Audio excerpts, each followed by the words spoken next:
Greetings, I'm Tammy Hill-Thomas from the U.S. Department of Housing and Urban Development, HUD headquarters in Washington, D.C., out of the Office of Special Needs Assistance Programs, SNAPS, where we provide guidance on regulations and funding across the nation to states, counties, local governments, and continuums of care, CoCs, where stakeholders come together and they provide homeless services that are so needed. And now more than ever, COVID has highlighted the disparities that are in many communities across the nation. Those who died faster because they had pre-existing conditions and weren't getting treatment for those, so that when this virus came on, it became that much more impactful. And most of those were identified in the African American communities and Latino and Asian. So what racial equity is attempting to do is remove those disparities, those barriers that can cause someone, because of their skin, to be treated much differently. So we thank you in Tennessee for being a leader in this effort, for ensuring that your policies are addressing this, and not just addressing it, but ensuring that you can measure it for success. As you know, HMIS is an amazing way to collect information. We take your HMIS data in your APRs. We take it and put it in the AHAR, the Annual Homeless Assistance Report. And what we do is send it to Congress. So if you increased in a certain area or a subpopulation where you need funding, they are aware. We can get more money in HUD to possibly put out for that area. We've had very specific programs that we've been able to fund recently. We've had DV-specific programs and our YHDP program, the Youth Homeless Demonstration Program. In that program, we require that there's a community coordinated plan, a coordinated community plan, there we go, that tracks, measures, and ensures there's data being collected to show that they're addressing racial disparities with YHDP funds. Because kids and youth and runaway, it's not about their skin, it's about the need. So Tennessee, we're excited that you are moving forward, understanding and growing in racial equity and ensuring those gaps are closing. We have technical assistance providers who are specialists in racial equity, who can help you if you do need clarity, if you do need assistance. You can also go on our website, go on HUD Exchange/CoC to review all the guidance that we have that addresses racial equity.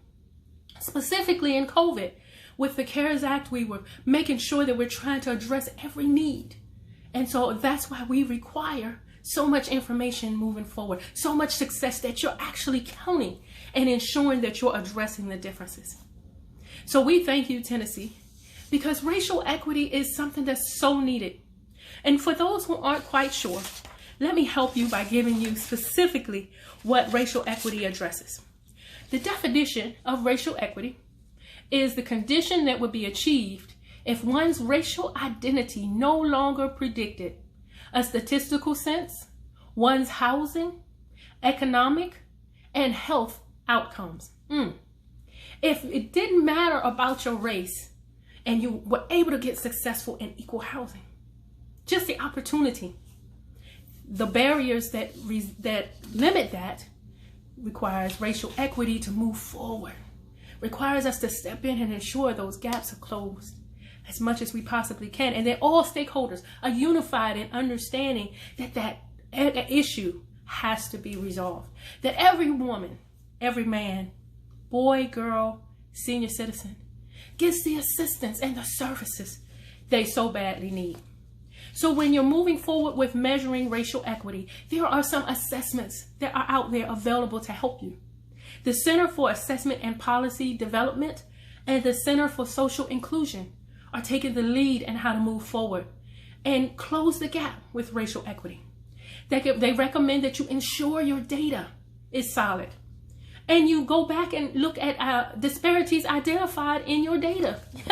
You can run your own quality reports to show how many you're receiving, what you're receiving at the front gate that doesn't quite check with what you believe your program serves. And you can do your own quality review to ensure that you're measuring and successful in helping in this. So racial equity, we remind you to look at your data. Can't remind you enough of that. and to really think of strategies. Think of strategies that would identify contributing factors. Yeah, think of strategies that would include your policies, your programs, your processes, and any practices in your area.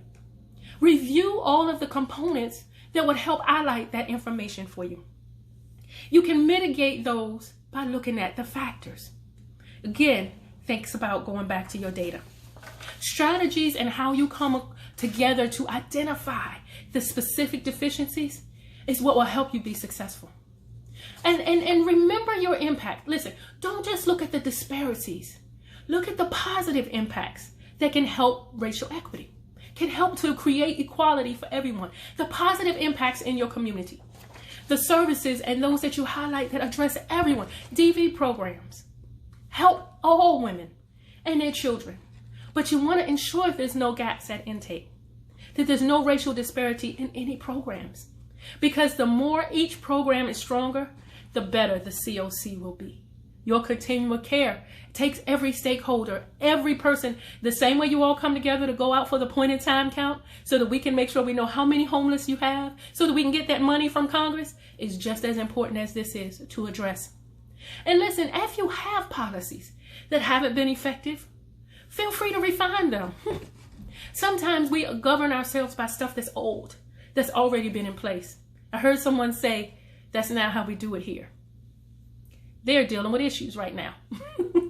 What you want to do is be so flexible and fluid that you can adjust, because the face of homelessness adjusts. If you never saw domestic violence folks before and now you're getting flooded, your homeless face is adjusting. If you just started receiving funds for the YHDP program, you never thought about youth homelessness before, your face of homelessness is adjusting. And we need you as a CoC to continue to be the lead. So make sure you refine your policies. Make sure you don't just look at the disparities, but look at the positive impacts that you're making, that your community is making. And consider how to review your data. And if you don't have a measure right now to collect that, consider how you can increase your data to make it more efficient. I want to thank you for the opportunity to speak to you today. Racial equity is important for every human being on the planet. Certainly, homeless services had a new impact with COVID. You guys are seeing your doors knocked on more, bombarded with folks in need because of COVID. When you have 4 million people that lose their job, can't pay the rent and the mortgage, they come to you. Please consider making sure that you review everything that's currently in place, edit, refine whatever needs to be done.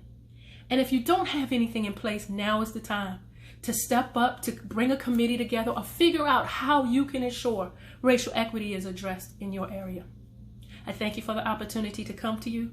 Keep going, Tennessee. You're definitely in the lead with all that you're doing with homelessness. We see you in DC.